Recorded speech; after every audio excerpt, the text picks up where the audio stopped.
Here are three horrible booking decisions made by WWE regarding SummerSlam 2025 Night 2.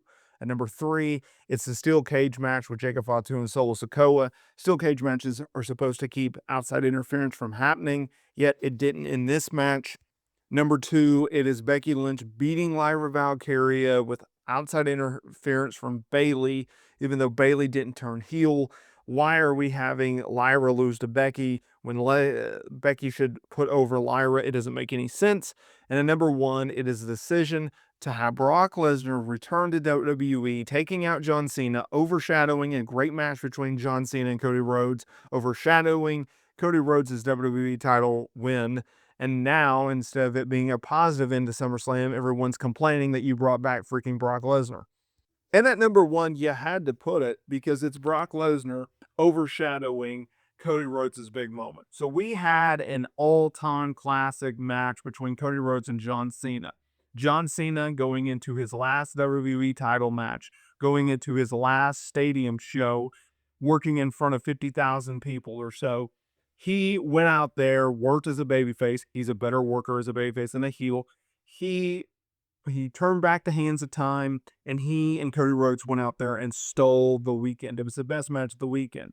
And it showed that, hey, he still got it just a little bit when he needed to do it. I'm sure he's going to feel really bad afterwards. And so you knew Cody Rhodes going into it was going to win the WWE title. He did. It was a feel-good moment. He let John Cena have the ring, and then they bring back Brock Lesnar. Now, this is a controversial decision. This, for a lot of reasons, is a bad decision. WWE felt inclined to bring back Brock Lesnar. I talked about that in another video here on the channel. I think they brought back Lesnar for two reasons. Number one, because he is a big name, and number two, because of John Cena's retirement tour. Cena is on his greatest hits tour right now. He's working with top tier names and former rivals like Randy Orton and CM Punk and R-Truth. And now he just made a new one with Cody Rhodes to further help get Cody over. At the end of the day, though, the fact that Lesnar returned on this show is the only thing that people are talking about, and they're not talking about the positive of John Cena having a tremendous match, looking better than ever. Cody Rhodes being back as WWE champion. Positives, right? Instead, we're talking about, oh, great, Brock Lesnar is back. Why would WWE do this? Because the Janelle Brandt lawsuit, yada, yada, yada, right? Like there's a lot of situations there. And so you literally took what should have been a positive into a positive weekend and you turned it into a negative, all because you wanted Brock Lesnar to come back. A guy that's almost 50, a guy that is limited in a lot of ways that he can do. Sure, he's a name, but at the end of the day, there's a lot of baggage that comes along with him. I don't agree with the decision, but WWE felt like they had to have Brock Lesnar back, regardless of what you and I think of. So we'll see. We'll see how it turns out for him.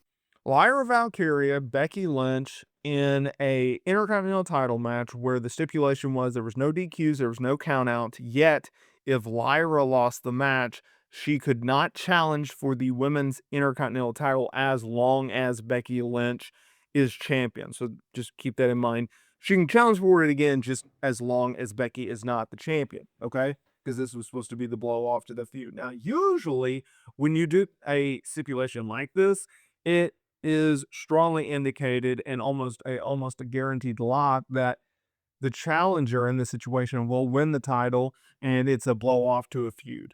WWE said no. So going into this match, I looked at it and they go, okay, ever since Becky Lynch came back to WWE, her whole purpose was to get Lyra over the hump and to make her the next big star. And to a certain degree, she did that, right? From tagging with her at the WrestleMania, feuding with her, everything like that. So I figured Lyra was going to win the title. They were going to finally blow off this feud with Becky that's literally been going on since the night after WrestleMania. And we move on to something new, fresh, and different. And WWE said, not so fast. So they kept the title on Becky Lynch. It was a good match.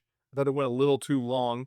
You had outside interference from Bayley, which obviously played into the finish because Bayley accidentally hit Lyra, leading to Becky hitting her finisher and Bayley just watching her get pinned, even though she had already duked it out with Becky before. So I don't know why she didn't just jump in. Why'd she just watch it? That was a little weird. So obviously they're going in the Bayley Lyra direction. I don't know if they're going to turn Bayley heel. I don't think so, because I think if they were going to turn heel Bayley, they would just have her, help Becky and not fight Becky during the match. But I digress.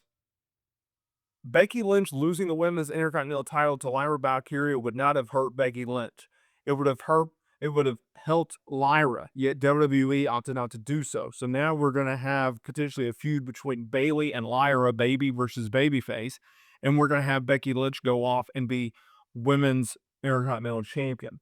I don't know if this is because they put the title on Naomi and they don't want heel versus heel with Becky and Naomi. I don't know if they don't want to take the title off of Naomi. I don't know if they don't want to beat Becky right now. But regardless, this was just a wacky finish. It was a wacky decision. It was a wacky finish. It was a wacky match. Just everything about this match sucked, in my opinion. And it sucks because, and I said this in my review, I actually think the previous matches in which Lyra and Becky had, which was just a straight up singles match, was better than their quote unquote street fight, hardcore, no DQ type match. They actually did better when you didn't have gimmicks to rely on than they did with the gimmicks. And I think it comes down to the finish. And it comes down to, okay, we have the stipulation, but we don't have a proper blow off, right? Like, I understand we're moving away from Lyra and Becky, but it doesn't feel satisfying in terms of blowing it off, right? It just feels like meh. It's a letdown type of finish. It's a letdown type of movement in regards to this feud. I think WWE really missed the ball on it. Let's kick it off with the steel cage match. It was Jacob Fatu. It was Solo Sikoa. The U.S. title was on the line. Now, when you think of steel cage matches, what is the intent of putting multiple or two competitors inside of a ring wrapped around with steel? It's for outside interference to disappear. You can't have outside interference because there's a cage preventing them from getting inside. In recent years, and especially on display at SummerSlam, this gimmick has officially died. It's dead. It's over. It does not make any logical sense anymore. There is no reason to have a steel cage match any longer. Now, you can have a War Games, you can have a Hell in a Cell, and here's why. The whole premise behind a steel cage is to prevent outside interference or someone to escape. They completely threw that out. You had outside interference from MFT, which is the old bloodline, which is Tala Tonga and other Tonga and JC Mateo. We even had outside interference from Jimmy Uso. They would either open the door